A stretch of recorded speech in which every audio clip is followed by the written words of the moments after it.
La Bible en un an, la 128e journée, le premier livre de Samuel, chapitre 5, verset 1 au chapitre 7, verset 17, le livre des psaumes, chapitre 105, verset 1 à 45, le livre des proverbes, chapitre 14, versets 14 et 15, l'évangile de Luc, chapitre 11, verset 37 au chapitre 12, verset 7.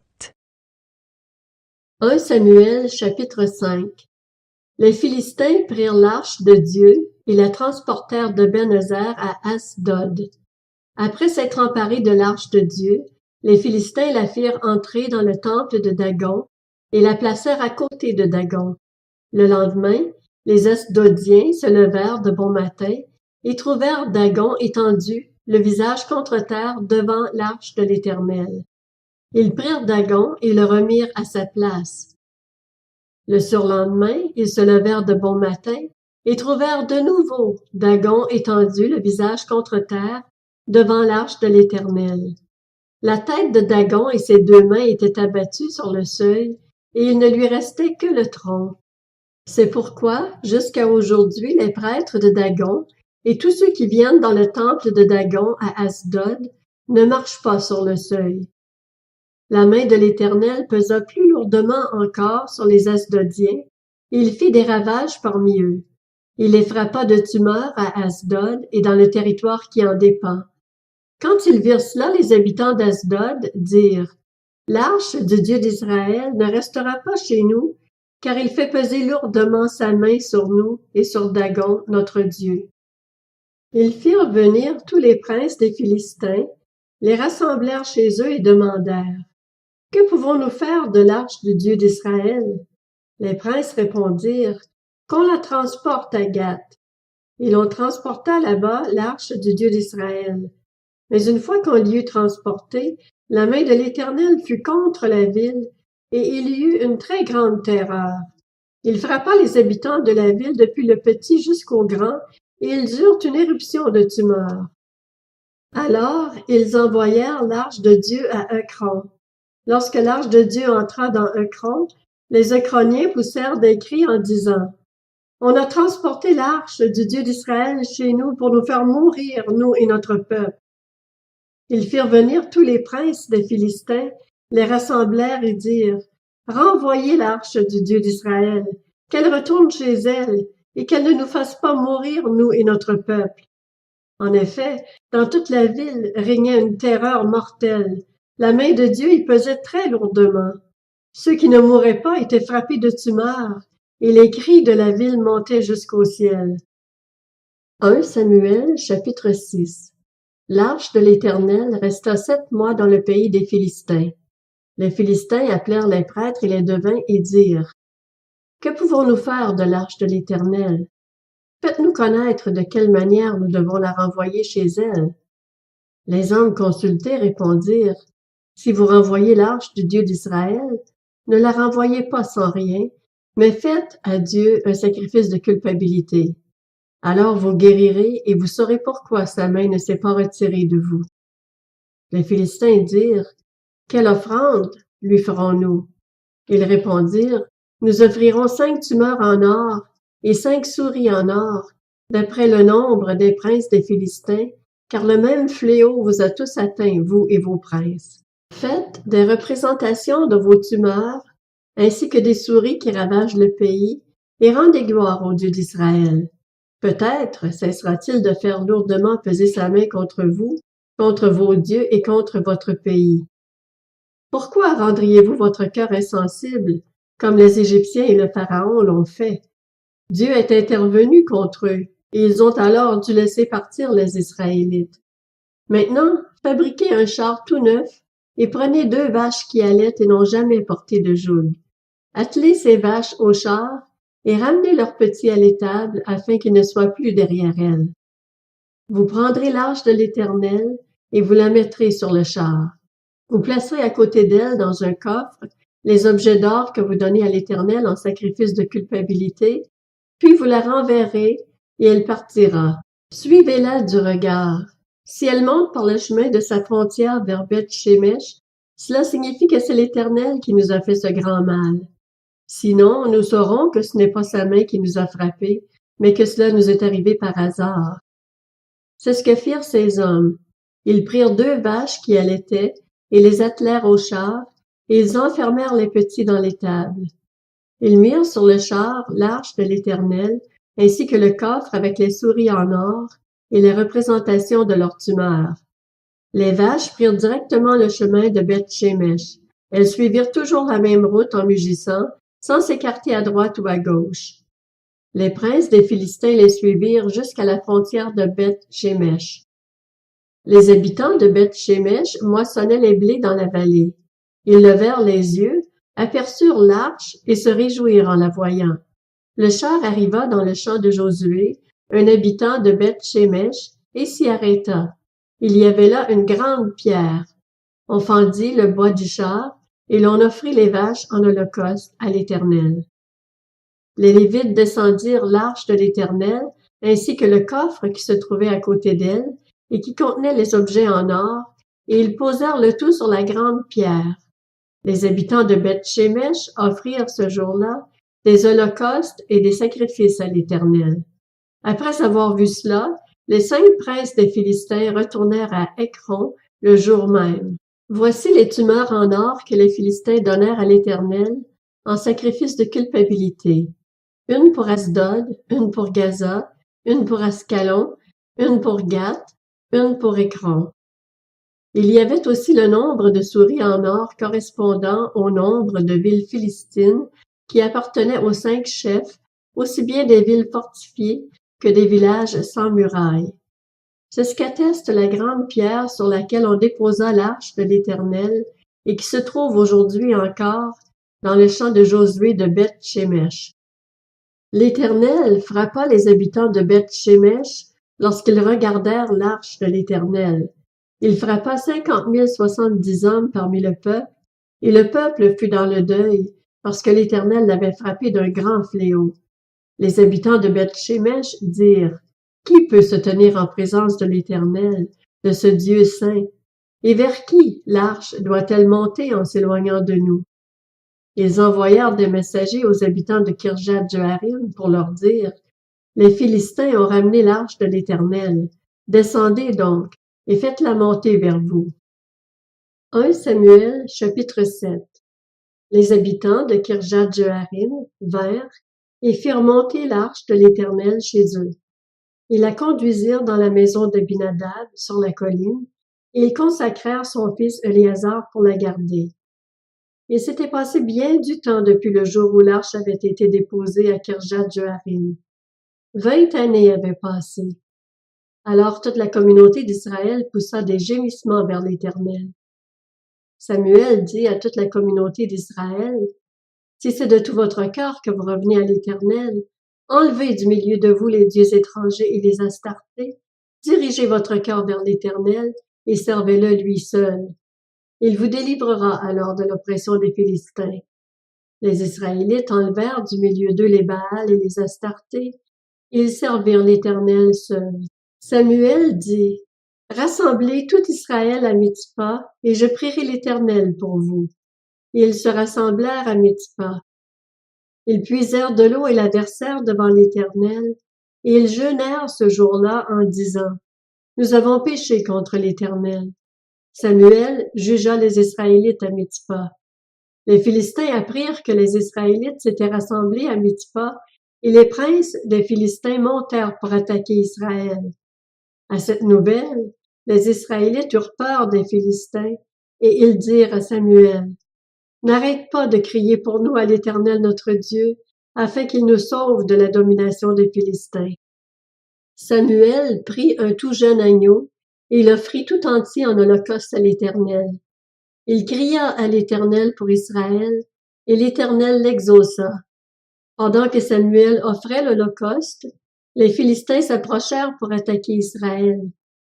L'Éternel fit gronder ce jour-là son tonnerre sur les Philistins et les mit en déroute. Ils furent battus devant Israël. Les hommes d'Israël sortirent de Mitzpa poursuivirent les Philistins et les battirent jusqu'au-dessous de Beth-car. Samuel prit une pierre qu'il plaça entre Mitzpa et Shen, et il l'appela Ebenezer, en disant « Jusqu'ici l'Éternel nous a secourus ». Ainsi les Philistins furent humiliés, et ils ne vinrent plus sur le territoire d'Israël. La main de l'Éternel fut contre les Philistins pendant toute la vie de Samuel. Les villes que les Philistins avaient prises à Israël retournèrent à Israël, depuis Ekron jusqu'à Gath, avec leur territoire. Israël les arracha à la domination des Philistins. Il y eut aussi paix entre Israël et les Amoréens. Samuel fut juge en Israël pendant toute sa vie. Il allait chaque année faire le tour de Béthel, de Gilgal et de Mitzpa, et il jugeait Israël dans toutes ses villes. Puis il revenait à Rama, où se trouvait sa maison. Il y jugeait Israël, et il construisit là un autel en l'honneur de l'Éternel. Le livre des Psaumes, chapitre 105. Louez l'Éternel, faites appel à son nom, faites connaître ses hauts faits parmi les peuples. Chantez en son honneur, jouez de vos instruments en son honneur, célébrez toutes ses merveilles. Placez votre fierté dans son saint nom.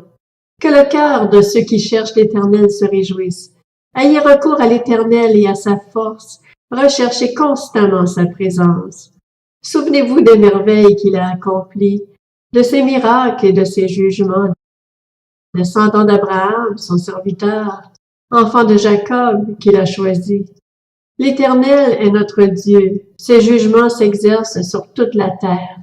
Il se rappelle toujours son alliance, son mot d'ordre pour 1000 générations, le pacte qu'il a traité avec Abraham, le serment qu'il a fait à Isaac. Il l'a érigé en prescription pour Jacob, en alliance éternelle pour Israël, quand il a dit « Je te donnerai le pays de Canaan, c'est l'héritage qui vous est attribué. » Ils étaient alors peu nombreux, très peu nombreux et étrangers dans le pays. Ils erraient d'une nation à l'autre et d'un royaume vers un autre peuple, mais il n'a laissé personne les opprimer, et il a puni des rois à cause d'eux. Ne touchez pas à ceux que j'ai désignés par onction, et ne faites pas de mal à mes prophètes. Il a appelé la famine sur le pays, il a coupé tout moyen de subsistance. Il a envoyé un homme devant eux, Joseph, qui a été vendu comme esclave. On a attaché ses pieds avec des chaînes, on a enserré son cou dans du fer, jusqu'au moment où est arrivé ce qu'il avait annoncé et où la parole de l'Éternel l'a justifié.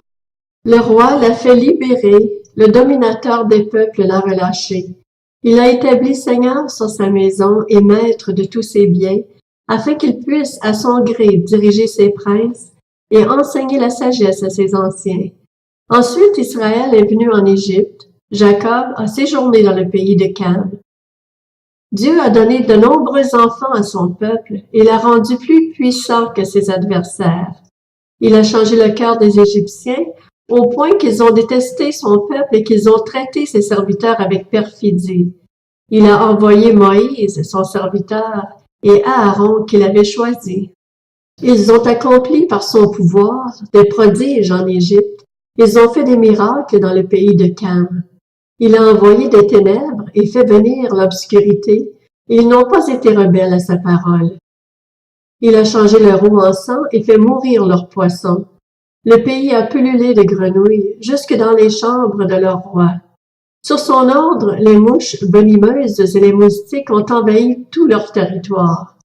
Au lieu de pluie, il a envoyé de la grêle, de la foudre dans leur pays. Il a frappé leurs vignes et leurs figuiers et brisé les arbres de leur territoire. Sur son ordre, les sauterelles sont arrivées, des sauterelles innombrables. Elles ont dévoré toute l'herbe dans leur pays, elles ont dévoré tous les produits des champs. Il a frappé tous les premiers-nés dans leur pays, les aînés de tous leurs enfants. Il a fait sortir son peuple avec de l'argent et de l'or, et personne ne trébuchait parmi ces tribus.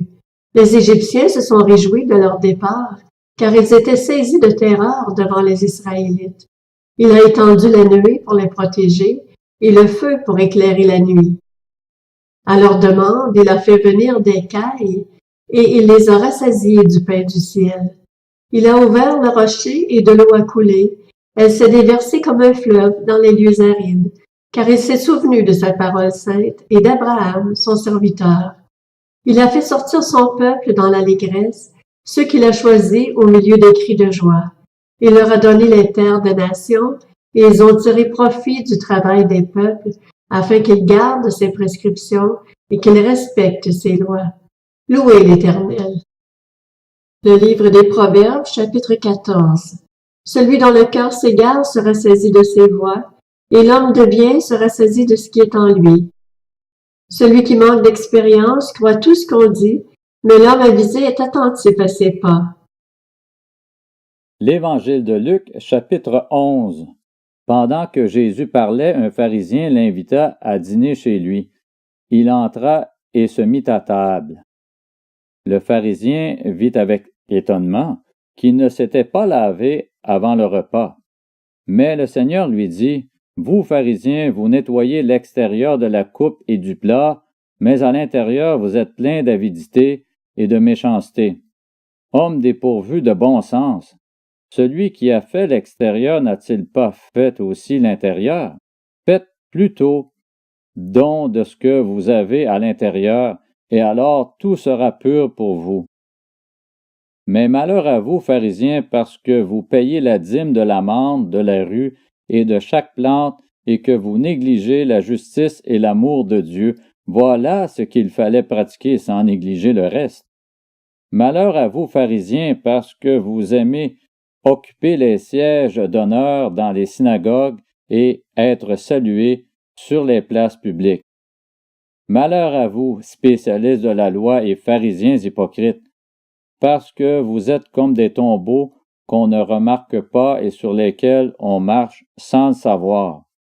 Un des professeurs de la loi prit la parole et lui dit, « Maître, en parlant ainsi, c'est aussi nous que tu insultes. » Jésus répondit, « Malheur à vous aussi, professeurs de la loi, parce que vous chargez les hommes de fardeaux difficiles à porter, que vous ne touchez pas vous-même d'un seul doigt. Malheur à vous parce que vous construisez les tombeaux des prophètes que vos ancêtres ont tués. Vous rendez donc témoignage aux actes de vos ancêtres et vous les approuvez, car eux, ils ont tué les prophètes et vous construisez leurs tombeaux. C'est pourquoi la sagesse de Dieu a dit, « Je leur enverrai des prophètes et des apôtres, ils tueront les uns et persécuteront les autres, afin qu'il soit demandé compte à cette génération du sang de tous les prophètes qui a été versé depuis la création du monde, depuis le sang d'Abel jusqu'au sang de Zacharie, tué entre l'autel et le temple. Oui, je vous le dis, il en sera demandé compte à cette génération. Malheur à vous, professeurs de la loi, parce que vous avez enlevé la clé de la connaissance. Vous n'êtes pas entrés vous-même, et ceux qui voulaient entrer, vous les en avez empêchés. » Comme il leur disait cela, les spécialistes de la loi et les pharisiens commencèrent à s'acharner contre lui et à le faire parler sur bien des sujets. Ils lui tendaient des pièges pour surprendre une parole sortie de sa bouche afin de pouvoir l'accuser. L'Évangile de Luc, chapitre 12. Pendant ce temps, les gens s'étaient rassemblés par milliers, au point de s'écraser les uns les autres. Jésus se mit à dire à ses disciples, « Avant tout, méfiez-vous du levain des pharisiens qui est l'hypocrisie. Il n'y a rien de caché qui ne doive être découvert, ni de secret qui ne doivent être connus. C'est pourquoi tout ce que vous aurez dit dans l'obscurité sera entendu en plein jour, et ce que vous aurez dit à l'oreille dans les chambres sera proclamé sur les toits. Je vous le dis, à vous qui êtes mes amis, ne redoutez pas ceux qui tuent le corps et qui, après cela, ne peuvent rien faire de plus. Je vais vous montrer qui vous devez redouter. Redoutez celui qui, après avoir tué, a le pouvoir de jeter en enfer. Oui, je vous le dis, c'est lui que vous devez redouter. Ne vend-on pas 5 moineaux pour 2 petites pièces? Cependant, aucun d'eux n'est oublié devant Dieu. Même vos cheveux sont tous comptés.